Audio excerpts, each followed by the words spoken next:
અભય થઈને નિષ્પક્ષતાથી નિરપેક્ષ રીતે વાસ્તવિકતાનો અરીસો રૂપી સચોટ માહિતી લાવતો સત્યની સાથે અભય ટાઈમ્સ।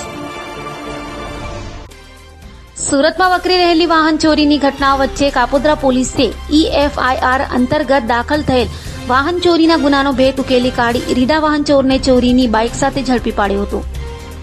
સુરત પોલીસ કમિશનર તથા ખાસ પોલીસ કમિશનર સેક્ટર 1 અને નાયબ પોલીસ કમિશનર ઝોન 1 તથા મદદનીશ પોલીસ કમિશનરે ડિવિઝન દ્વારા શહેરમાં વધી રહેલ વાહન ચોરીના ગુનાઓ શોધી કાઢવા સૂચનાઓ આપી હોય,